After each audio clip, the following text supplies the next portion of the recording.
ನಮಸ್ಕಾರ ವೀಕ್ಷಕರೇ, ಈ ಬೇಸಿಗೆಗೆ ಸೂಟ್ ಆಗುವಂತ ಕುಡಿದರೆ ತಂಪಾಗುವಂತ ವಾಟರ್ ಮೆಲನ್ ಜ್ಯೂಸ್ ಮಾಡೋಣ ಬನ್ನಿ. ನಾನು ಇಲ್ಲಿ ಅರ್ಧ ಭಾಗ ವಾಟರ್ ಮೆಲನ್ ಕಟ್ ಮಾಡ್ಕೊಂಡು ತಟ್ಟೆಗೆ ಹಾಕೊಂಡಿದ್ದೀನಿ. ಇಲ್ಲಿ ಸ್ವಲ್ಪ ಒಂದು 5 ನಿಮಿಷದ ಮುಂಚೆನೆ ಚಿಯಾ ಸೀಡ್ಸ್ ನ ನೆನೆ ಹಾಕೊಂಡಿದ್ದೀನಿ. ನೀವು ಜ್ಯೂಸ್ ಮಾಡಕ್ಕೂ ಮುಂಚೆ ನೆನೆ ಹಾಕೊಂಡ್ರೆ ಸಾಕು. ಇವಾಗ ಒಂದ್ ಜಾರ್ ತಗೊಂಡು ಅರ್ಧ ವಾಟರ್ ಮೆಲನ್ ಪೀಸ್ಗಳನ್ನ ಜಾರ್ ಒಳಕ್ಕೆ ಹಾಕೊಳ್ಳೋಣ. ವಾಟರ್ ಮೆಲನ್ ಜಾಸ್ತಿ ಸ್ವೀಟ್ ಆಗಿದ್ರೆ ಸಕ್ಕರೆ ಹಾಕೊಳ್ಳೋದಕ್ಕೆ ಹೋಗ್ಬೇಡಿ. ಏನಾದ್ರು ನೀವು ಸಕ್ಕರೆ ಬೇಕು ಜಾಸ್ತಿ ತಿಂತೀರಾ ಅನ್ನೋದಿದ್ರೆ 1 ಸ್ಪೂನು ಅಥವಾ 2 ಸ್ಪೂನು ಹಾಕೊಳ್ಳಿ. ಜಾಸ್ತಿ ಸ್ವೀಟ್ ಆದ್ರೂ ಕುಡಿಯೋದಿಕ್ಕಾಗಲ್ಲ, ಒಂಥರ ಪಾನಕ ಕುಡ್ದಂಗೆ ಆಗುತ್ತೆ. ಒಂದು ಮೀಡಿಯಂ ಲೋಟದಷ್ಟು ಹಾಲು ಹಾಕೋತಾ ಇದ್ದೀನಿ. ಹಾಲನ್ನ ಸ್ಕಿಪ್ ಮಾಡ್ಕೊಂಡ್ರು ಆಗುತ್ತೆ, ಇಲ್ಲ ಹಂಗೆ ಹಾಕೋಬಹುದು. ಇವಾಗ ಚೆನ್ನಾಗಿ ರುಬ್ಕೊಬಿಡೋಣ ನುಣ್ಣಕ್ಕೆ. ನೋಡಿ, ರುಬ್ಬಿದ್ದಾದ್ಮೇಲೆ ಈ ಟೆಕ್ಸ್ಚರ್ ಬರುತ್ತೆ. ಈ ತರ ರುಬ್ಕೋಬೇಕಾಗುತ್ತೆ. ನಾವು ನೀರ್ ಹಾಕೋದಿಕ್ಕೆ ಹೋಗ್ಬೇಡಿ. ವಾಟರ್ ಮೆಲನ್ ಅಲ್ಲಿ ಜಾಸ್ತಿ ನೀರಿನ ಅಂಶನೇ ಇರೋದ್ರಿಂದ ನೀರಿನ ಅವಶ್ಯಕತೆ ಏನಿರಲ್ಲ.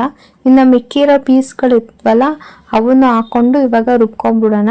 ಇದಕ್ಕೆ ಯಾವುದೇ ಸಕ್ಕರೆ ಹಾಲು ಏನು ಹಾಕೋದಿಲ್ಲ, ಹಾಗೆ ಪ್ಲೈನ್ ಆಗಿ ರುಬ್ಕೋತಾ ಇರೋದು. ಇವಾಗ ರುಬ್ಕೊಂಡಿರೋದು ಸಹ ಹಾಕಿ ಮಿಕ್ಸ್ ಮಾಡ್ಕೊಳ್ಳೋಣ. ಇವಾಗ 1 ಸ್ಪೂನ್ ತಗೊಂಡು ನೀಟಾಗಿ ಕೈ ಆಡಿಸ್ಕೊಳ್ಳಿ. ನೀಟಾಗಿ ಮಿಕ್ಸ್ ಆಗಬೇಕು. ನಾವು ಫಸ್ಟ್ ರುಬ್ಬಿರೋದು ಸೆಕೆಂಡ್ ರುಬ್ಬಿರೋದು ಎರಡೂ ಮಿಕ್ಸ್ ಆಗಬೇಕು. ಈ ತರ ಜ್ಯೂಸ್ ನ 1 ಲೋಟ ಕುಡಿದ್ರೆ ಸಾಕು, 1-2 ಅವರ್ ಅಳ್ಳಾಡಂಗಿಲ್ಲ. ಹೊಟ್ಟೆಗೆ ತುಂಬೋಗಿರುತ್ತೆ. ನಾವು 5 ನಿಮಿಷದ ಮುಂಚೆ ನೆನೆ ಹಾಕಿದ್ವಲ್ಲ ಚಿಯಾ ಸೀಡ್ಸ್ ನ ಇವಾಗ ಹಾಕೊಳ್ಳೋಣ. ಇವಾಗ ಒಂದ್ಸಲ ಚೆನ್ನಾಗಿ ಮಿಕ್ಸ್ ಮಾಡ್ಕೊಳ್ಳಿ. ಚಿಯಾ ಸೀಡ್ಸ್ ಜ್ಯೂಸು ಚೆನ್ನಾಗಿ ಮಿಕ್ಸ್ ಆಗಬೇಕು. ನೀವೇನಾದ್ರೂ ಸ್ವಲ್ಪ ಕೋಲ್ಡ್ ಕುಡಿತೀರಾ ಅಂತ ಅಂದ್ರೆ ತಣ್ಣಗಾಗೋದಿಕ್ಕೆ ಸ್ವಲ್ಪ ಐಸ್ ಹಾಕೊಳ್ಳಿ. ನಾನು ಹಾಕೊಂಡಿಲ್ಲ, ಕೋಲ್ಡ್ ಯಾರು ಕುಡಿಯೋದಿಲ್ಲ ನಮ್ಮ ಮನೆಯಲ್ಲಿ. ಈ ಜ್ಯೂಸ್ ನ ಕುಡಿದ್ರೆ ದೇಹಕ್ಕೆ ತುಂಬಾ ತಂಪಾಗುತ್ತೆ. ನಮ್ಮಲ್ಲಿರೋ ನಿಶಕ್ತಿ ಎಲ್ಲ ಹೋಗಿ ಸುಸ್ತೆಲ್ಲ ಕಡಿಮೆ ಆಗುತ್ತೆ.